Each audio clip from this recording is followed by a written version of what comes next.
The first rule of survival is to be invisible. For Zara, this meant the stiff collar of a catering uniform, the practiced, deferential dip of her head, and the precise, silent way she moved between tables laden with crystal and silver. Tonight, the ballroom of the Grand Excelsior Hotel was a galaxy of artificial stars, a universe of clinking glasses and whispered power plays she was paid to ignore.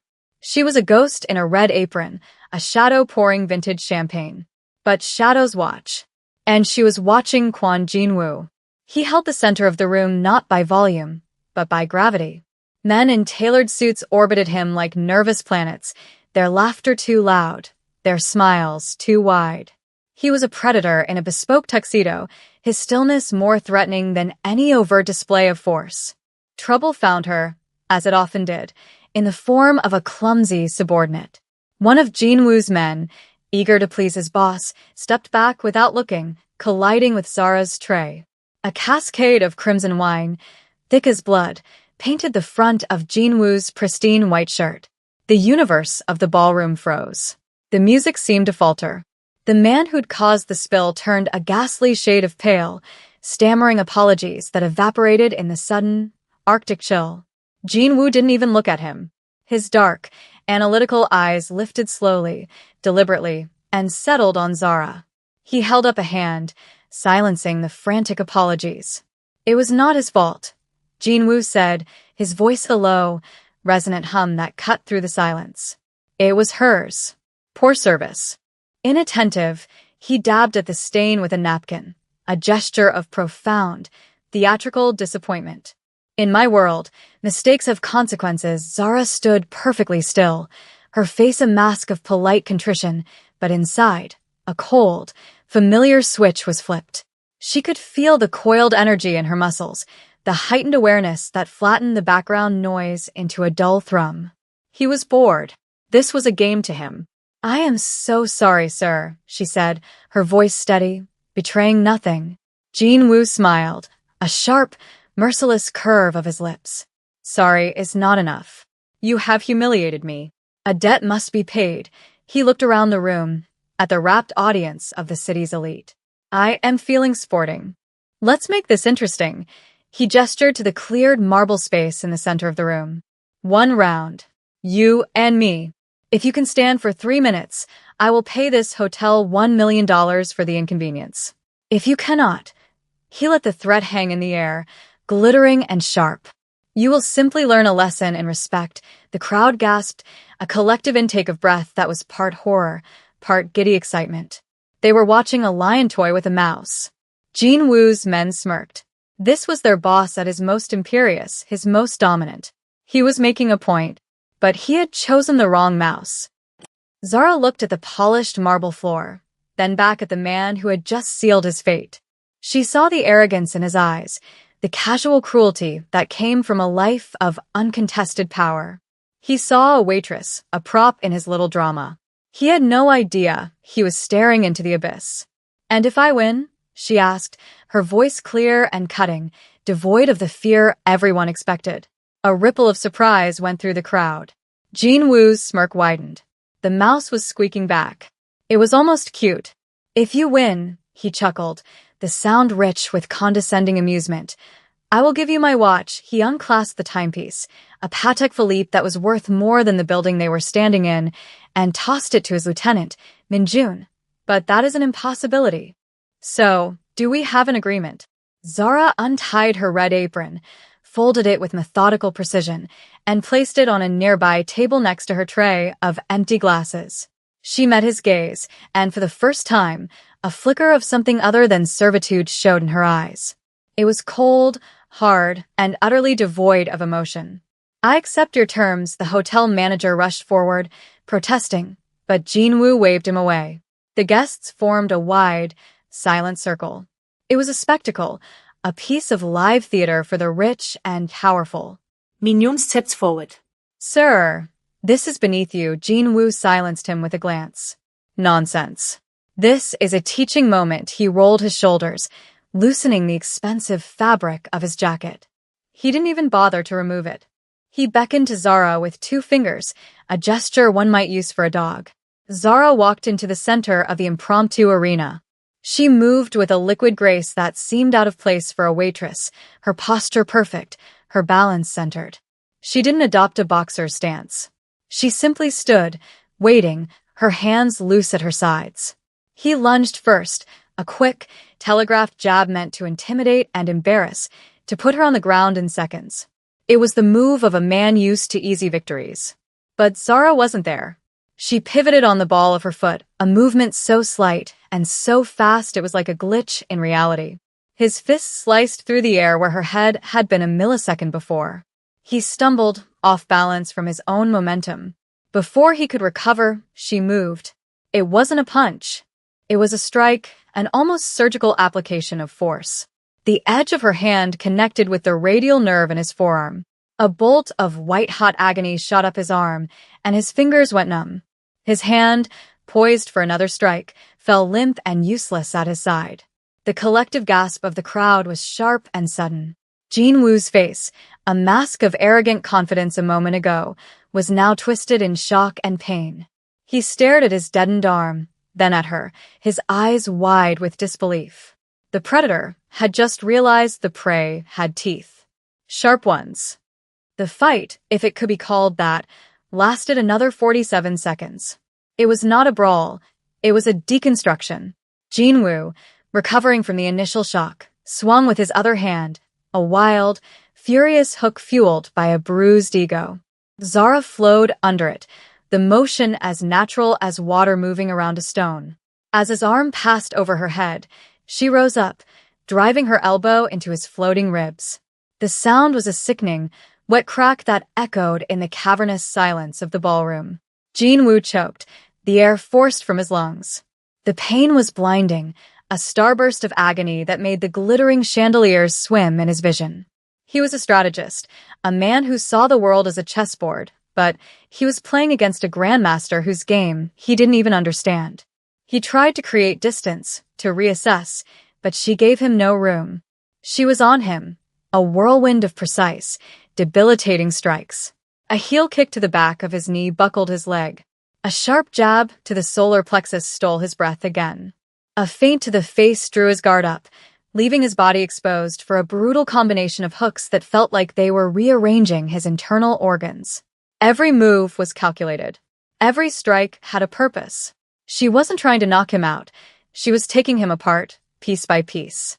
She was showing him, and the entire silent, watching room, the vast, terrifying chasm between a street brawler and a true technician. The cinematic slow-motion moment came when he made his final, desperate move. He lunged, trying to grapple, to use his superior weight and strength to overpower her. Zara sidestepped, caught his outstretched arm, and used his own momentum against him.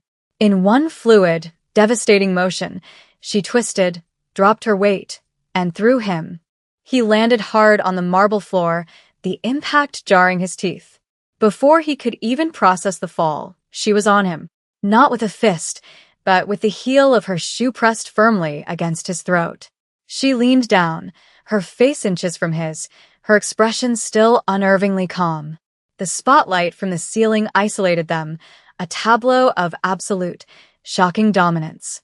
"The lesson," she whispered, her voice a cold, low counterpoint to the fire in her eyes, "is to never mistake a servant for a slave." Her gaze swept over the stunned faces in the crowd, then returned to the man gasping for air beneath her. "And my name is Zara." She removed her heel from his throat, stood up, and brushed a non-existent piece of dust from her black pants. She walked back to the table, picked up her folded apron, and without a backward glance at the fallen Mafia boss or his dumbstruck men, she walked out of the ballroom. The silence she left in her wake was more profound than any applause. Min-jun rushed to his boss's side, but Jin Woo waved him off, his eyes still fixed on the doorway through which she had disappeared. He had not just been beaten. He had been redefined. Kwon Jin-woo sat in the sterile white light of his private medical suite, a doctor resetting his dislocated shoulder with a grunt and a sickening pop. The physical pain was a dull, distant ache compared to the roaring furnace of his humiliation. In his entire life, No one had ever laid a hand on him, let alone systematically dismantled him in front of the city's most influential people. He hadn't just lost a fight, he had lost his aura of invincibility. He looked at his reflection in a polished chrome instrument tray, a man with a bruised face, a useless arm in a sling, and eyes that burned with a terrifying, newfound curiosity. "Find her," he commanded, his voice a low growl. Minjun, standing rigidly by the door, nodded. "We have her employment records. Zara Adebayo. No listed address, paid in cash. That's not what I mean." Jinwoo snapped, his patience worn thin. "I don't want to know who the hotel thinks she is. I want to know who she is. I want to know where a waitress learns to fight like that. I want to know every place she's slept, every meal she's eaten, every breath she's taken for the past 5 years. Use Echo. Full resources. I want the file on my desk by morning." Echo was their ghost in the machine, a legendary hacker who could pull secrets from the darkest corners of the digital world. For the rest of the night, servers hummed and algorithms churned as Echo hunted for the digital footprint of Zara Adebayo. The initial results were frustratingly sparse. A ghost, just as Minjun had said. But Echo was relentless. She cross-referenced facial recognition databases, international travel manifests, and encrypted communications from the underworld. And then she found it. A single, grainy video from a dark web stream, dated 2 years prior. The file landed in Jinwoo's secure inbox at 4 a.m. He opened it, his good hand clenching into a fist. The video showed a brutal, unsanctioned cage fight in what looked like a derelict warehouse in Prague. In the cage was a younger, rawer version of Zara, her hair braided tight, her face a mask of ferocious concentration. The announcer's voice, thick with a Russian accent, boomed over the roar of the crowd. And in this corner, the undefeated phantom, the ghost, Zara Adebayo. The file contained more. Articles from defunct fighting forums. Whispers of a prodigy trained by a legendary but disgraced coach known only as Pops. She had blazed a trail through the European underground circuit, a phantom who appeared, won, and vanished. Her style was a unique, terrifying blend of technical boxing, Krav Maga, and something else, something viciously efficient. Then came the final fight. Her opponent was a mountain of a man, Victor the Butcher Orlov. The fight was a massacre. The file included stills, Orlov breaking her arm, shattering her knee. It detailed how he had targeted her mentor, Pops, after the match, crippling him as a final, cruel statement. And then, Zara Adebayo, the ghost, had vanished completely, until she reappeared in his city, serving champagne at a gala. She wasn't just a waitress. She was a legend in hiding. She wasn't running from a fight. She was running from a war she had already lost. The humiliation Jinwoo felt began to curdle into something else entirely, a deep, chilling respect. He hadn't been beaten by a servant. He had been disciplined by a survivor. The address Echo had finally unearthed was for a tenement building in a part of the city the skyline forgot. Peeling paint, the smell of damp concrete, and the distant wail of a siren. It was a world away from the grand Excelsior. Jinwoo, his arm in a sleek black sling that did little to hide his injury, stood before apartment 3B. He knocked, the sound unnaturally loud in the quiet hallway. The door opened a few inches, held by a chain. Zara's eyes, wary and cold, peered out at him. She was in a simple gray tank top and sweatpants, her hair unbound. Seeing him, her expression didn't change. No surprise, no fear. Only a weary resignation. "What do you want?" she asked, her voice flat. "We need to talk," he said simply. She studied him for a long moment, then unlatched the chain and opened the door. Her apartment was sparse, almost monastic. A thin mattress on the floor, a single chair, a small table with a book on it, and a heavy bag hanging from a steel beam in the corner. The bag was scuffed and worn, evidence of countless hours of solitary, punishing work. He stepped inside, the space feeling impossibly small with his presence. He held up a tablet, the screen showing the file Echo had compiled. Her face, the video, the articles. Her entire hidden life laid bare. "Zara, the ghost Adebayo," he said, the name sounding foreign and powerful in the small room. Impressive resume. She didn't look at the tablet. Her eyes stayed locked on his. You dug deep. It's what I do, he replied. He gestured with his good hand around the room. This is what you choose. Hiding? Pouring wine for men like me. It was quiet, she said, a hint of defiance in her tone. Until you got bored. A tense silence stretched between them. It was a standoff, a reassessment of power. He was no longer the arrogant mafia boss, and she was no longer the invisible waitress. They were two predators, circling each other in a cage of her own making. I am not here for revenge, Jinwoo said, his voice softer now, stripped of its earlier arrogance. I am here to make you an offer, he paused, letting the weight of his words settle. What you did to me in that ballroom, it was a masterclass in control, strategy, and execution. That is a skill set I value far more than brute force. I want you to work for me, not as an enforcer, as a trainer. My elite guard are strong, but they are undisciplined. You would make them weapons, Zara almost laughed, a bitter, humorless sound. You want me to train the dogs of the man I just beat in front of the entire city? I want to hire the artist who created the masterpiece I experienced, he corrected her. The air between them crackled with an unspoken energy. It was more than just respect, it was a dangerous, magnetic pull. A recognition of like minds, of shared darkness. I'm retired, she said, turning away from him to look at the heavy bag. I don't fight anymore. You were fighting last night, he countered. And you train every day. You're not retired. You're dormant. Hiding from him. From Victor Orloff, the name hung in the air like poison. He saw her shoulders tense, a flicker of raw pain crossing her face before being suppressed. He had hit the nerve. My offer stands, he said, placing the tablet on her small table. My number is on there. When you get tired of hiding, call me. He turned and walked out, leaving her alone in the quiet room with the ghosts he had just dragged back into the light.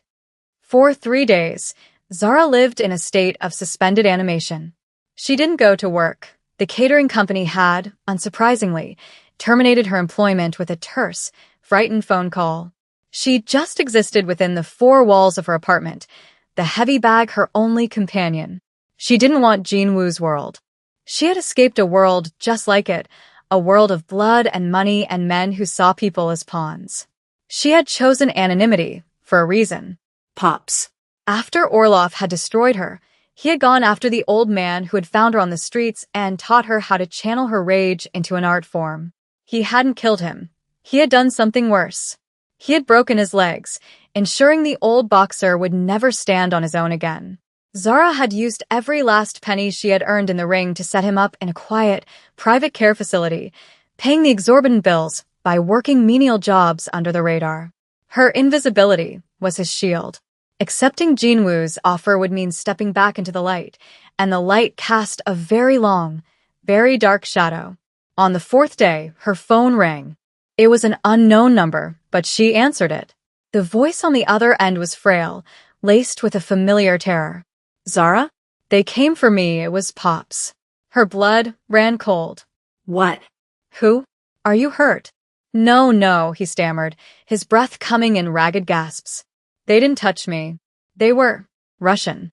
Big men. They just stood in my room. Said their boss was in town and sends his regards. Said he heard a ghost was seen at a fancy party. Zara, he knows. He knows you're here. The line went dead. She knew it wasn't a direct threat. It was a message. A chess move from a monster who enjoyed the game. Orloff was here. Her past had not just found her. It was actively hunting her. Later that evening, the second message arrived. It was far less subtle. A sleek black car pulled up outside the small restaurant where she occasionally washed dishes for extra cash. 3 men got out, entered the quiet eatery, and systematically destroyed it. They shattered windows, overturned tables, and beat the owner, a kind old man named Mr. Chen, until he was unconscious. They left a single white orchid on the counter, Orloff's signature. Zara arrived to see the flashing lights of police cars and ambulances. She saw Mr. Chen being loaded onto a stretcher, his face a swollen, bloody mess. He had been hurt because of her. Her shield of invisibility had become a liability, endangering everyone she came into contact with. The quiet life was over. The rage she had kept banked for 2 years roared back to life, a wildfire in her soul. She walked away from the chaos, pulled out her phone, and dialed the number Jinwoo had left her. He answered on the first ring. "I'm in," she said, her voice hard as forged steel. "But we do this on my terms. I don't work for you. I work with you. And when we find Victor Orloff, he's mine." The alliance was forged in the cold, minimalist expanse of Jinwoo's penthouse office. The city glittered below them, a tapestry of 1,000,000 lives he controlled and she had tried to hide among. There was no contract, only a meeting of eyes and a shared understanding. He needed her mind. She needed his resources. It was a perfect, deadly symbiosis. Her first order of business was his security team. She met them in a state-of-the-art training facility hidden beneath one of his corporate towers. They were big, loyal, and utterly complacent, used to winning through numbers and reputation. Zara saw them as raw, undisciplined clay. "Your boss pays you to protect him," she announced, her voice echoing in the vast, matted space. "But you couldn't protect him from an unarmed waitress. Today, your education begins." What followed was a week of brutal, ego-shattering training. She ran them until they collapsed. She taught them that strength was useless without technique, that aggression was a weakness without control. She broke down their stances, corrected their footwork, and sparred with each of them, exploiting their flaws with surgical precision. She didn't just teach them how to fight. She taught them how to see, how to anticipate, how to think 3 moves ahead. Minjun, initially skeptical, became her most dedicated student, his respect for her growing with every bruise. During this time, the dynamic between Zara and Jinwoo shifted. He would watch her train his men, his expression unreadable. He saw the teacher, the strategist, the warrior. After the sessions, they would convene in his office, poring over Echo's intelligence reports on Orloff's operations. They learned that Orloff was in town to broker a massive arms deal, using an unsanctioned, high-stakes fighting tournament as a cover and a display of his dominance. The winner of the tournament would be granted a private audience, where the real business would be conducted. "He's arrogant," Zara noted, tracing the connections on a digital map. "He loves the theater of it all. He thinks he's untouchable. He's about to receive a surprise," Jinwoo said, his eyes on her. The romantic tension that had sparked in her apartment had not dissipated. It had deepened, a low hum beneath the surface of their strategic planning. It was a dangerous attraction between two people who understood the violence and control that governed their worlds. He saw the vulnerability she tried so desperately to hide, the pain for her mentor that drove her. She saw the man behind the carefully constructed facade of the Mafia boss, a brilliant, lonely strategist who had never met his equal. One evening, after a particularly grueling session, he found her alone in the gym, relentlessly working the heavy bag. Sweat glistened on her skin, each impact a sharp, percussive crack. He didn't speak, just handed her a bottle of water. "You're going to burn yourself out," he said quietly. She stopped, breathing heavily, and took the water. "He's the final fighter," she said, her voice tight. "The champion's match. I have to go through everyone to get to him. You don't have to do it alone." Jinwoo replied, his gaze intense. "This is my fight, too." Now she looked at him then, truly looked at him, and saw not a crime lord, but an ally. The lines were blurring. "The tournament is in 2 days," she said. "Let's go hunting." The tournament was held in a place where the city went to die. A cavernous, abandoned shipyard warehouse on the industrial waterfront, its steel girders weeping rust, its vast, broken windows staring out at the black, oily water like vacant eyes. Inside, a makeshift ring had been erected under a cluster of harsh industrial lights, surrounded by a roaring, bloodthirsty crowd of criminals, arms dealers, and underworld spectators. The air was thick with the smell of sweat, stale beer, and avarice. This was Victor Orloff's church, and violence was the sermon. Jinwoo and his men, now moving with a newfound discipline, secured a vantage point in the high gantries, a shadow army watching over the proceedings. Echo was patched in, feeding them real-time intel. But down below, in the chaos, Zara was alone. She was no longer the waitress or the trainer. Dressed in simple black shorts and a sports top, her hands wrapped. She was the ghost again. Her path to Orloff was a bloody one. Her first opponent was a hulking brawler who relied on brute strength. Zara dismantled him in under a minute, a flurry of precise strikes to his joints, leaving him writhing on the canvas. The crowd, initially cheering for the brawler, fell into a stunned, appreciative silence. Her second opponent was a wiry capoeira fighter, all fluid motion and flashy kicks. Zara never let him find his rhythm. She closed the distance, turning his dance into a clumsy, painful grapple, ending it with a chokehold that put him to sleep. She moved through the bracket like a phantom, each fight a brutal, efficient statement. She wasn't there to entertain. She was there to conquer. Finally, the moment came. The announcer, the same man from the Prague video, grabbed the microphone. And now, for the final match. For the grand prize. Our reigning champion, the master of pain, Victor, the Butcher Orloff. The crowd erupted as Orloff entered the ring. He was even bigger than she remembered, a monument of scarred muscle and cruel intentions. He saw her across the ring and smiled, a predator's grin that promised a world of suffering. He raised the microphone to his lips. "Look what we have here," he boomed, his voice dripping with sadistic glee. "The little ghost has come back from the dead. Did you miss me? I heard you put on quite a show for the local talent." He gestured dismissively towards the gantries where Jinwoo watched. "Tell me, did you enjoy our last dance? I sent your old man a souvenir. I hope he likes the wheelchair." Zara's face remained a stone mask, but inside, a cold, white-hot fury ignited. The bell rang. Orloff charged, a freight train of muscle, expecting to overwhelm her as he had before. But this was not the same girl from 2 years ago. Zara met his charge not with force, but with intelligence. She slipped his opening salvo of haymakers, weaving and ducking, letting him punch himself out. The fight was a brutal ballet, his raw power against her technical brilliance. He landed a heavy body blow that made her gasp, the memory of broken ribs flaring. She answered with a razor-sharp 3-punch combination that split his eyebrow open, blood trickling into his eye. This was more than a fight. It was a conversation spoken in bruises and blood, a continuation of a story that had almost ended her. The middle rounds were a blur of pain and strategy. Orloff was a sadist. He wasn't just trying to win, he was trying to inflict maximum damage, to break her spirit before he broke her body. He caught her with a spinning back fist that sent her staggering into the ropes, the crowd roaring, sensing the kill. He followed up, pinning her there, raining down heavy, clubbing blows. From his vantage point, Jinwoo clenched his fists, his knuckles white. Minjun looked at him, ready to give the order for their men to intervene, but Jinwoo shook his head. This was her fight. Her revenge. Pinned against the ropes, taking a punishing barrage of blows, Zara wasn't panicking. She was analyzing. She was weathering the storm, protecting her head, letting his punches slam into her arms and shoulders. She remembered what Pops had always told her.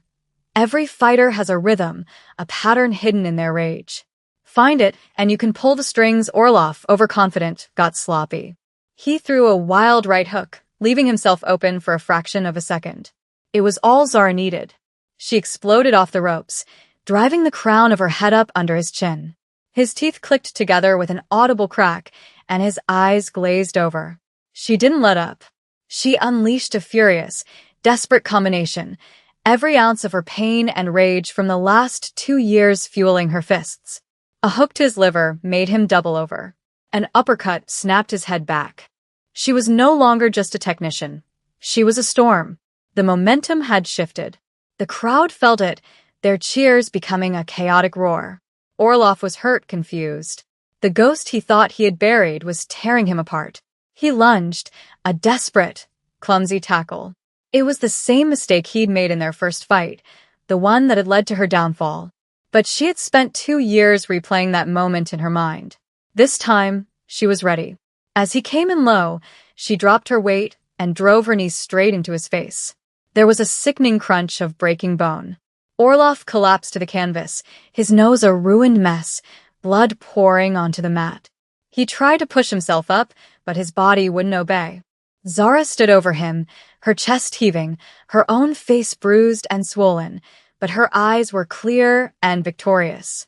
The crowd was screaming for her to finish him, a primal chant for blood. Jinwoo watched, his heart pounding. This was the moment of truth, the moral precipice. She raised her foot, poised to stomp down on his head, to end him for what he did to her, for what he did to Pops. Orloff looked up at her through a haze of pain and blood, a flicker of genuine fear in his eyes for the first time. She held the position for a long, eternal second, the entire warehouse holding its breath. Then, slowly, she lowered her foot. She looked down at the broken man, then at her own trembling hands, and she saw the monster she was about to become. And she chose not to. She turned her back on him and walked away. The truest victory wasn't in taking his life, but in reclaiming her own. Jinwoo was already moving, descending from the gantry. He met her as she stepped out of the ring, ignoring the chaos as his men began to systematically neutralize Orloff's stunned guards. He didn't say a word. He just gently took her arm, his touch conveying all the admiration and awe he felt, and led her away from the carnage. 1 month later, the city's underworld had a new, undisputed king. Kwon Jinwoo, with the strategic intel gained from dismantling Orloff's network, had consolidated power with ruthless efficiency. The old guard was gone, the rival syndicates either absorbed or erased. His reign was absolute, built not on chaotic violence, but on cold, calculated control. The final scene played out in the place where their alliance had been forged, his penthouse office. The sprawling cityscape glittered below, a kingdom of light and shadow. Jinwoo stood by the floor-to-ceiling windows, no longer in a sling, his suit perfectly tailored, the picture of untouchable authority. But he was not alone. Zara stood beside him, not behind him. She was dressed in a simple but elegant black dress, a stark contrast to the Waitress uniform or the fight gear she had worn. She was not his bodyguard, not his trainer, not his subordinate. She was his equal, a queen surveying their new domain. Her bruises had faded, but a new, quiet confidence radiated from her. The ghosts of her past had not vanished, but they no longer haunted her. They had been faced, fought, and put in their place. Orloff was handed over to the authorities in Prague. Jinwoo said, his voice a low murmur. He'll spend the rest of his life in a very small, very dark room. Pop's medical bills have been taken care of. For life. He's being moved to the best facility in the country. Zara didn't look at him, her eyes fixed on the horizon. Thank you. It was part of our deal, he said. But they both knew it was more than that. It was a gesture of profound respect, of personal loyalty. It was the action of a partner. He turned to face her, his expression serious. The predator-prey dynamic was long gone, replaced by a partnership forged in violence and strategy. The romantic tension that had simmered beneath the surface had settled into a deep, powerful bond. They were two sides of the same coin, a perfect balance of discipline and dominance. This city is ours now, he stated, not as a boast, but as a simple fact. The question is, what do we do with it? Zara finally turned her gaze from the window to him. A small, knowing smile played on her lips, the first genuine smile he had ever seen from her. It transformed her face, revealing the woman behind the warrior. Who said we were done? She asked, a challenge and a promise in her eyes. She took a step closer, the space between them charged with unspoken possibilities. The Waitress had toppled a king and become a queen. The Mafia boss had been humbled and, in doing so, had found his equal. Their story wasn't over. It was just beginning. What do you think their first move as the underworld's new power couple will be? Let me know your theories in the comments below. Don't forget to like and subscribe for more stories of unexpected power and thrilling romance. The game has just been set, and the board is an entire city.